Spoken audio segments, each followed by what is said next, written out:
అక్కడ కూటమి రూట్ మార్చేసిందా? 3 పార్టీల నేతలు ఎవరి దారి వాళ్ళు చూసుకుంటున్నారా? రాష్ట్రమంతటా కలిసి అడుగులు వేస్తుంటే అక్కడ ఎందుకు సపరేట్ స్వరం వినిపిస్తున్నారు? ఆ 3 పార్టీల నేతలకు పొసగడం లేదా? పొత్తు నియమాన్ని ఎందుకు విస్మరిస్తున్నారు?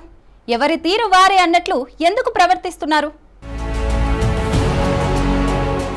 విశాఖలో కూటమి నేతల రూటే సెపరేట్.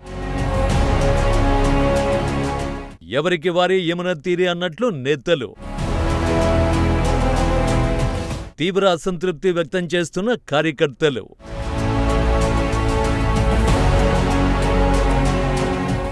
ఏపీలో 3 పార్టీల కలయికే కూటమి సర్కార్కు ఊపిరిపోసింది. పొత్తు కుదిరినప్పటి నుంచి ఆ 3 పార్టీలది ఒకటే మాట, ఒకటే బాట. రాష్ట్రమంతా ఇలానే ఉంది. అక్కడక్కడ చిన్న అసమ్మతి వినిపించినా సర్ది చెప్పి ముందుకు వెళ్తున్నారు. అయితే స్టీల్ సిటీలో మాత్రం ఎందుకో కూటమిలో కొత్త అన్నట్టుగా ఉంది సిచ్యువేషన్. నిజానికి విశాఖలో కూటమి సూపర్ హిట్ అయింది. ఇటు విశాఖ అటు అనకాపల్లి జిల్లాలో అన్ని స్థానాల్ని కూటమి గంపగుత్తగా కైవసం చేసుకుంది. టీడీపీ, జనసేన, బీజేపీ ఎలాంటి భేషజాలకు పోకుండా ఐక్యంగా పనిచేసి సింగిల్ సీటు కూడా మిస్ అవ్వకుండా అభ్యర్థుల్ని గెలిపించుకున్నారు. కలిసి ఉంటే కలదు విజయమనే సూత్రాన్ని నిజం చేసి చూపించారు. టీడీపీ కంచుకోటగా అగ్రనాయకులకు అడ్డగా ఉన్న మహానగరం విశాఖ.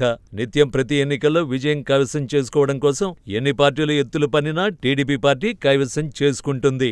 2019 ఎన్నికల్లో వైసీపీ భారీ విజయం సాధించింది. అయినా కూడా విశాఖలో మాత్రం ఒక సీటు కూడా రాబట్టుకోలేకపోయింది.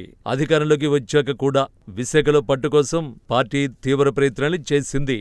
ఎన్ని ప్రయత్నాలు చేసినా 2024లో కూడా ఒక్క సీటు సొంతం చేసుకోలేదు. ఎన్ని పార్టీలు ఎదురొచ్చినా టీడీపీ గెలుపు కోసం నాయకుల తీరు ఎలా ఉన్నా కార్యకర్తలు, అభిమానులు పార్టీ విజయం కోసం కృషి చేస్తూ ముందుకు వెళ్తున్నారు. కానీ కొంతకాలంగా విశాఖ కూటమి వాయిస్లో తేడా కొడుతోంది. ఎవరి గోల వారిదే, ఎవరి నినాదం వారిదే అన్నట్టుగా మారింది. కొన్నాళ్ల నుంచి ఎవరి ప్రెస్ మీటు వాళ్లదే, ఎవరి స్టేట్మెంట్లు వాళ్లవే. దీంతో ఇది కలహాల కాపురం అనే వార్తలు గుప్పమంటున్నాయి. కూటమిలో టీడీపీ పార్టీలో సముచిత స్థానం లేదని లీడర్లు అసహనాన్ని వ్యక్తం చేస్తున్నారు. పార్టీ కోసం కష్టకాలంలో ఎంతో కష్టపడ్డ వారికి పదవులు రాలేదని విచారం వ్యక్తం చేస్తున్నారు. వారిలో గండి బాబ్జీ, బండారు సత్యనారాయణ లాంటి అగ్రనేతలు సైతం ఉన్నారు. కార్యకర్తలు, నాయకులు కూటమిలో ఇక్కట్లు పడుతున్నారని చాలామంది బహిర్గతంగానే చెబుతున్నారు. గండి బాబ్జీ పెందుర్తి సీటు కోసం, బండారు సత్యనారాయణ దక్షిణలో సీటు కోసం పోటీ పడ్డారు. 2024 ఎన్నికల్లో సీటు దక్కకపోవడంతో ఆవేదనకు గురై కాస్త డీలా పడ్డారు. కానీ కూటమి అధికారంలోకి రావడంతో సంబరాలు చేసుకున్నారు. అధికారంలోకి వచ్చాకైనా మంచి పదవి వస్తుందని ఆశపడ్డారు. అయితే అధిష్టానం ఆశించిన పదవి ఇవ్వకపోవడంతో తీవ్ర అసహనం వ్యక్తం చేశారు. వారిని బుజ్జగించేందుకు జిల్లా అధ్యక్ష హోదా ఇచ్చి లోకేష్ సర్ది చెప్పిన ఘటనలు ఎన్నో ఉన్నాయి. ఇక ఉమ్మడి జిల్లా అనకాపల్లిలో 3 పార్టీల తీరు సెపరేట్గా ఉంటుంది. ఎంపీ సీఎం రమేష్ సొంత వారికి పనులు చేసుకుంటూ నేతల్ని పక్కన పెడుతున్నారని టీడీపీ, జనసేన నాయకులు చెబుతున్నారు. జనసేనకు 3 ఎమ్మెల్యేలు ఉన్న అనకాపల్లి జిల్లాలో జనసేన కార్యకర్తలకు సముచిత స్థానం ఇవ్వడం లేదని ఆవేదన చెందుతున్నారు. టీడీపీ వీరభద్రరావు పూర్తిగా కార్యక్రమాలకు దూరంగా ఉండడంతో ఏం చేయాలో అర్థం కాక టీడీపీ నాయకులు అయోమయంలో ఉన్నారట. ఇప్పటికైనా అగ్రనేతలు ఏకమవ్వకుంటే కూటమి ప్రభుత్వం రోజురోజుకు బలం కూలిపోతుందని కార్యకర్తలు వాపోతున్నారు. అరకు, పాడేరులో కనీసం పార్టీ ఆఫీసులు లేకపోవడం, అక్కడ ఇప్పటికీ వైసీపీ నాయకులు, ఎమ్మెల్యే, ఎంపీ ఉండడంతో కూటమి కాస్త ఇబ్బందిగా ఉందట.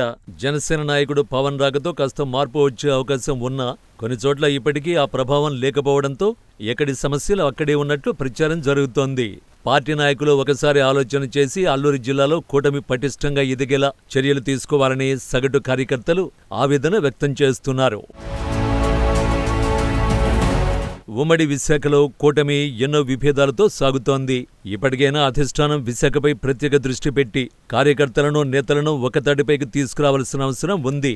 లేదంటే వైసీపీ పార్టీలో ఆశలు మళ్లీ చిగురించే అవకాశం ఉందంటున్నారు రాజకీయ విశ్లేషకులు.